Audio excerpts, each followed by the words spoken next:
bukas Guys, talaga katawan mo yan. Tama sa katawan mo bukas for sure.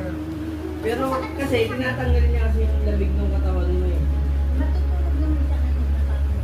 Huwag lang maligo to na bukas.